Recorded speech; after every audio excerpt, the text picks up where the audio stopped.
पिथौरागढ़ में भारत और नेपाल सेना के संयुक्त युद्ध अभ्यास का बरेली जोन के लेफ्टिनेंट जनरल एसएस महल ने शुभारंभ किया।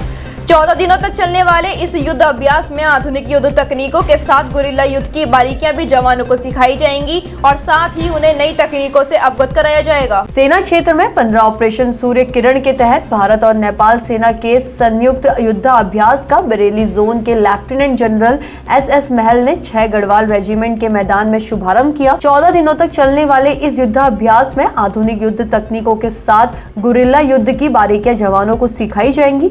वहीं इस युद्धाभ्यास में नेपाल सेना के नेतृत्व कर्नल विजय कर रहे हैं। नेपाल सेना के 18 अधिकारी, 15 जूनियर कमीशन अधिकारी व 267 जवान शामिल हैं। वहीं गढ़वाल राइफल के 300 जवानों व 18 अधिकारी युद्धाभ्यास में शामिल रहेंगे।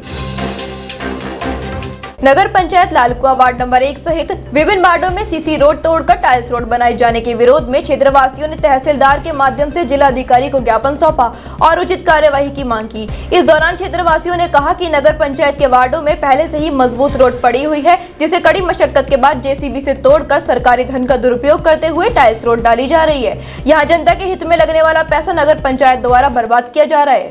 जैसा कि लालकुआ नगर पंचायत में ये लगातार हम देखते हुए आ रहे हैं कि जो अच्छी सड़कें हैं उनको तोड़कर उन्हीं सड़कों को दोबारा वैसी ही बना दिया जा रहा है, जिस पर हमें आपत्ति थी।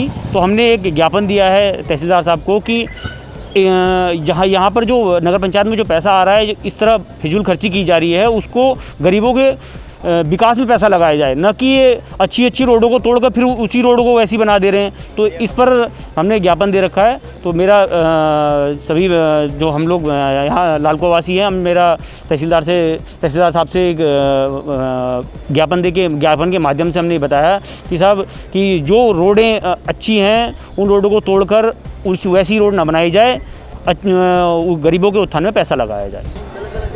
बिल्कुल, जेसीबियाँ अब वो रोडें इतनी मजबूत हैं, मैं बोल रहा हूँ कि उनको हाथ के द्वारा नहीं तोड़ा जा रहा है, बड़ी बड़ी जेसीबी के द्वारा उन रोडों को उखाड़ा जा रहा है। और एक दिन में नहीं, एक रोड को उखाड़ने में कम से कम 3 दिन लगे हैं। सरकारी धन का दुरुपयोग हो रहा है पूर्ण रूप से।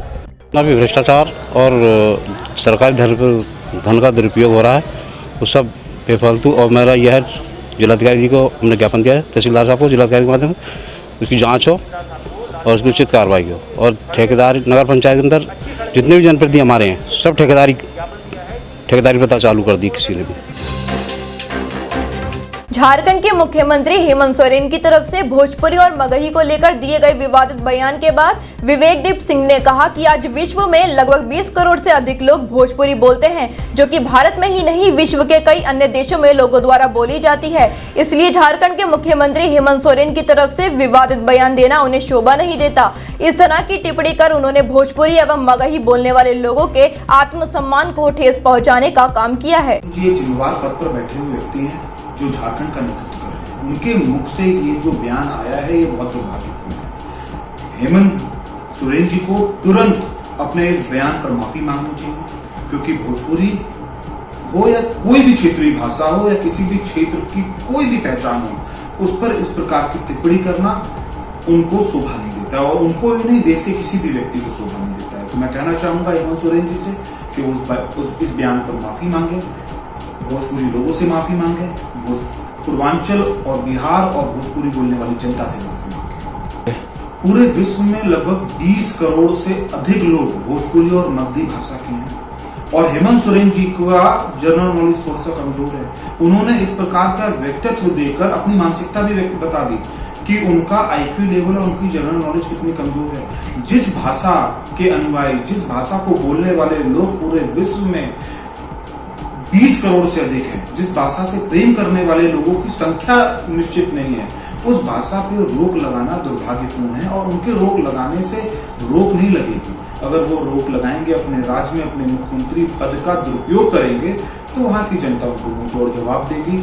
और साथ ही साथ हेमंत सोरेन के जो समर्थक हैं, जो उनके जिन दलों ने उन्हें सपोर्ट कर रखी है, जैसे बिहार का एक दल है आरजेडी, जो अपने आप को बिहारियों का दल कहता है, लेकिन बिहार की जनता के सामने आज साफ हो चुका है कि वो बिहार को छलने के अलावा और दूसरा कोई कार्य नहीं करते हैं।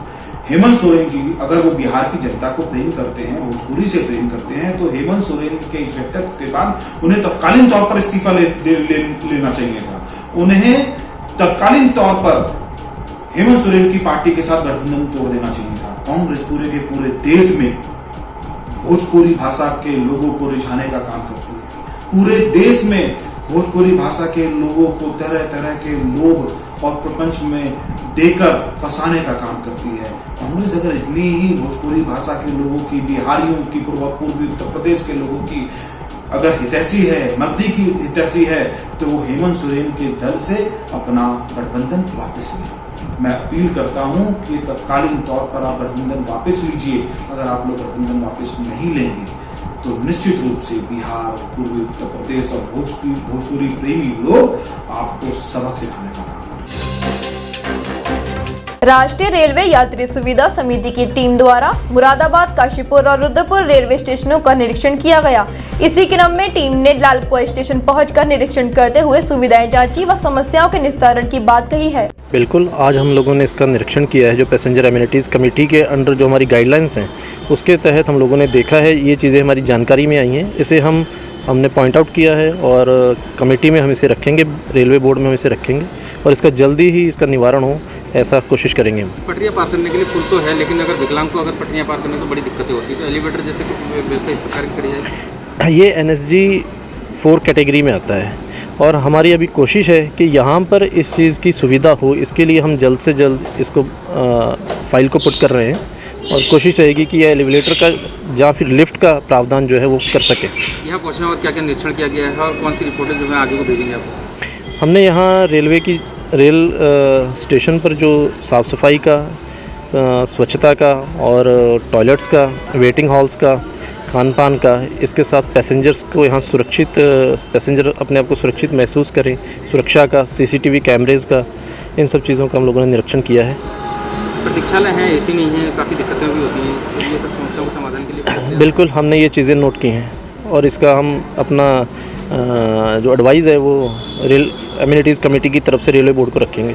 हम लोग अभी पिछले 2 दिन से लगातार उत्तराखंड के लिए आए हैं और स्पेशली उस जगह पे हम लोगों की प्रायोरिटी है जहाँ पे विकलांग लोगों के लिए भी समस्या है। और हम लोग मुरादाबाद से शुरू हुए थे, कल परसों हमने मुरादाबाद देखा, कल हम लोगों ने काशीपुर देखा है, उसके बाद हम लालकुआं में आए हैं। और क्योंकि ये लालकुआं एक प्रायोरिटी में इसलिए कि पहाड़ की आधी जनसंख्या हल्द्वानी से ज़्यादा रुद्रपुर और क्या कहते हैं अपना लालकुआं से ही इधर से बैठ के जाती है। तो यहाँ की जो सुविधाएँ हैं वो किस तरह से होनी चाहिए करके हम सारे टीम के लोग आए हैं। मैं तो उत्तराखंड से ही हूँ, गीता ठाकुर, मेरे साथ तजिंदर जी हैं। बाकी काम करने के लिए किस प्रकार से रिपोर्ट? ये अभी हम लोगों ने यही काम किया, ये यहाँ पर अभी बंद है, वो नया बन रहा है और जो भी सुविधाएं हैं हम उन्हें, जो चीज़ रह गई हैं उसी के लिए हम लोग यहाँ पर आए हैं, इंस्पेक्शन में आए हैं। ये जल्द से जल्द ये चेंज होने वाला है और नया बोर्ड, ये हम सब बोर्ड को बताएंगे और जल्द से वो नया जो शुरुआत होगी उसमें सारी सुविधाएं दी जाएंगी। समाजवादी पार्टी के कार्यकर्ताओं ने बेरिया रोड स्थित उप जिलाधिकारी कार्यालय को तहसील भवन में स्थापित किए जाने की मांग को लेकर मुख्यमंत्री को तहसील कार्यालय में ज्ञापन सौंपा। साथ ही उन्होंने कहा कि यदि जल्द ही समस्या का समाधान नहीं हुआ तो समाजवादी पार्टी के कार्यकर्ता आंदोलन करने को बाध्य होंगे। हम समाजवादी पार्टी के लोग माननीय मुख्यमंत्री महोदय को ज्ञापन देने के लिए तहसील बाजपुर में उपस्थित हुए हैं। तहसील बाजपुर का भवन बना है जिसमें SDM साहब का पूर्ण उसका कार्यालय तैयार हो चुका है, लेकिन अभी SDM साहब का जो कार्यालय है बेरिया रोड स्थित कोर्ट में है। हम समाजवादी पार्टी के लोग मांग करते हैं कि जो परिवार कोर्ट है और सिविल जुडिशियल जो कोर्ट है वो बाजपुर आने को तैयार है, और लेकिन बिल्डिंग की ना होने के कारण ये दोनों पेंडिंग है। हम मांग करते हैं जो SDM कार्यालय है वो तहसील बाजपुर में शिफ्ट किया जाए।